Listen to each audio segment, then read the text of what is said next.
What's up guys, this is Patrick here, and I have a GREN MAJU deck profile today. I have won locals with this deck, I think twice, and like top 2, 3'd it a couple more times. GREN MAJU is one of the decks that I really enjoy to play because it's a really simple game to play. You just go second and just slap kaijus on the board and beat over them with big old GREN MAJU and Eater of Millions. I took this deck to YCS Dallas and almost day 2'd, and would have had I not played against Subterra, the only deck I didn't prepare at all for. But that's ancient history now, which, oh god, that was 2 years ago, good lord. COVID's crazy.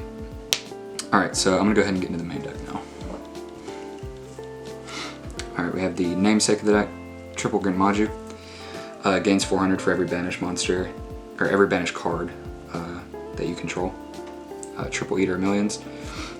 Honestly, the secondary boss monster of the deck, sometimes you just summon this guy and start banishing like Eldritch and stuff like that, and it's just game. Like you Pot of Desires normal summon GREN MAJU, and they go, oh, well, I have to kill that with Conquistador, so they pop it, and then you go, okay, Special Eater, and then attack and banish the Eldritch. It's just insane. Next we have 3 Gizmek Orochi. This card is what pushed this deck into the modern era. Being able to banish 8 every turn and just get a 2450 body on board is insane. And then if he sticks next turn, he can pop 3, or excuse me, he can banish 3 to pop a card, which is really good. That's it for like the core, I guess you could say. But then there's the best hand trap in the deck, and honestly, along with Gizmek, what pushed this deck into like a playable tier is Dimension Shifter. You won't know what he does. Discard him and everything sent to the grave is banished as long as there's nothing in your graveyard when you discard him. It's absolutely bonkers. Like 9 out of 10 combo decks can't play through it, and it's super good floodgate for opponent's turn because you're wanting to go second, obviously. And now since you're wanting to go second, we play 7 kaijus, triple Godarla and triple Gamma Seal, and the 1 Thunder King. Godarla I play because it's a level 8 and it is a wind. Right now, being able to kaiju the barrier statue in the bird up matchup is insanely like useful because a lot of the times you don't have an out to it outside of him.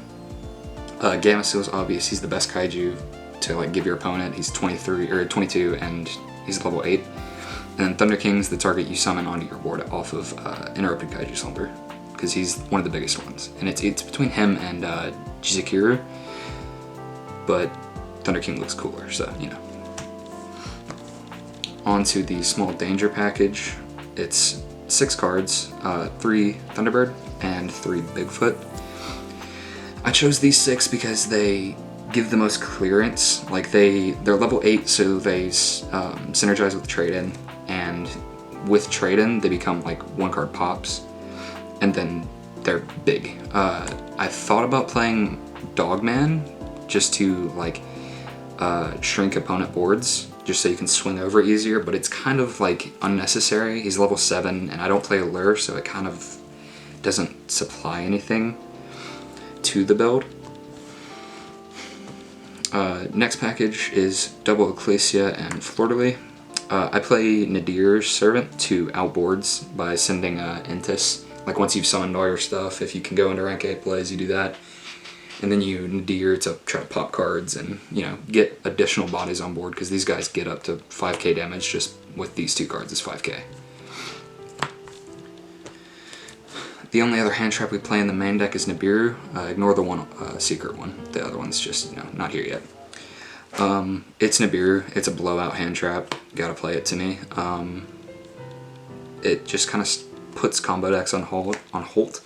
Like you open either Shifter or Nibiru, and you're like, all right, cool. I can actually like live.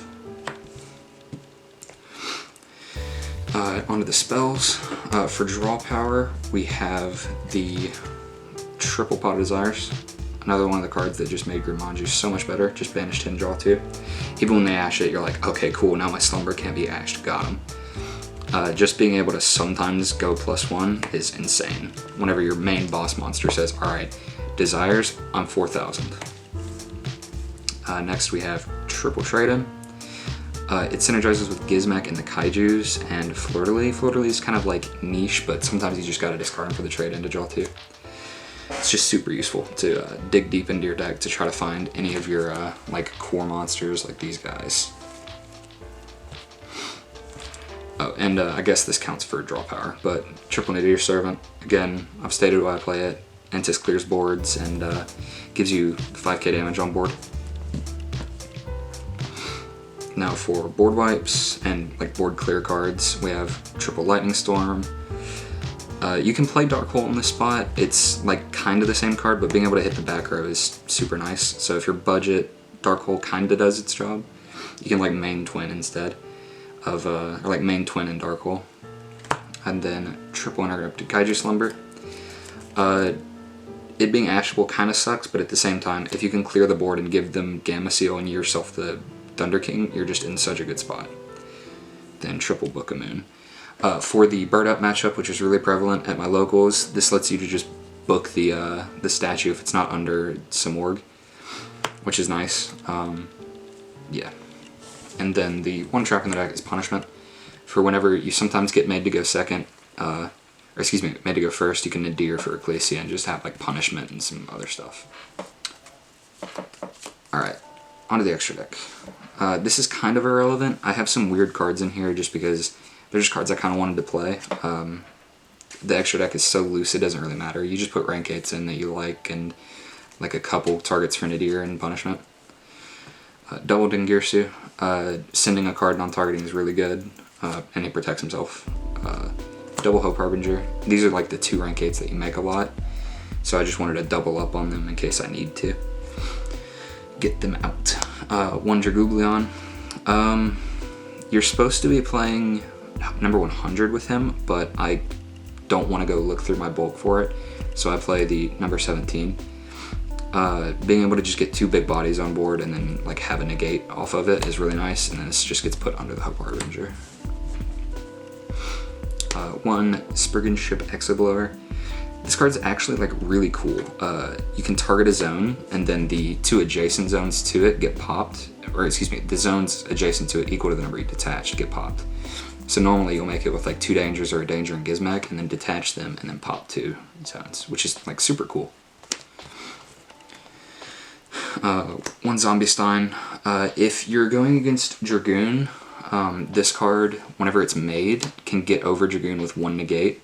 So if Dragoon's already negated a card and he's 4k, you can just make him, like if you still have the gas to make him, you can make him and punch over him for like 500, which is pretty nifty. One Sanaphond. Graveyard Lockdown is insane. This is just a rank 8 Abyss Dweller who gets big. And then one Zeus. Being able to go into any of these cards, swing once, and then just make a Zeus is just always good. Zeus just kind of wins games sometimes for no reason. Link Karibo, when you need to just get, like if you have multiple Eater of Millions and you need to get your Ecclesia on board without like normal summoning, you can just turn one into this, and then especially your Ecclesia. Kind of sucks to get rid of an Eater because, again, it is one of your main monsters, but sometimes you need to search Punishment or Fleur-de-Lis to just get there. 1 IP for whenever you're forced to go first, so you can go into the Underworld Goddess. If you can like spam out enough cards and then, you know, link into an Underworld Goddess, it's just broken. And then, yeah, same thing on your turn. If you can just like link spam to get there. And then 1 Entis, 1 Titanic Lad. Titanic Lad's there for when you're going first. You can Nadir and send it, and search Fleur-de-Lis, so you have Fleur Punishment. So yeah, that's the extra deck. It has a lot of free space in it. Nothing's really locked down. The only thing I would recommend is playing that Zeus, and at least these. Like, these are the 5 monsters that I would say you have to play if you're going to play this. And they're all, except for, you know, Zeus, they're all like cheap cards. You can find the Ultra reprint of him for like $1 or $2. And then Hope Harbinger's like $1 or $2. Link Rebo has so many printings, and this is a super from like 2015. Or is it 2015? CT14, don't remember when that was, but yeah. Should have some just lying around in bulk, or you can find them for a couple pennies from a local player or something. Onto the side deck. In the side deck we have Triple Draw and Lockbird. being able to stop Dino from searching a bunch, Invoked from searching a bunch, Drytron obviously, and VW sometimes because it locks down their first 2 cards, like the Kowloon, or excuse me, not Kowloon, Kenlong Lulu is like really useful. For backer decks, a little bit more hate and Twin Twisters and Reboot, just cards that just say I win sometimes, you know. Whenever you're forced to go first or whenever you're going to try to put your opponent off their game, you can put in triple DDG and triple summon limit with the other 2 punishments. Summon limit's just a dumb floodgate that you kind of play around because you can just summon Eater, summon GREN MAJU, and start punching. DDG is D-Shifter, but you can set it. I've had games where I open DDG Shifter and I'll just pitch Shifter and then pass with like nothing on board. And then the next turn, like if they don't set up a board, you just go, alright, do all your plays, set the DDG, and it's just like, alright, activate DDG. What are you gonna do? They can't link for 2 turns in a row, can't go into their extra for 2 turns in a row. It's insane. Alright, in conclusion, GREN MAJU is a fun deck to play. I would put it maybe tier 2. There's just so many good board break cards that you can play in it that just let you to equalize the game state and summon your big Chungus and start swinging. So, yeah, if you enjoyed the video, check out my Twitter, NTBYGO. Yeah, have a good night. Bye.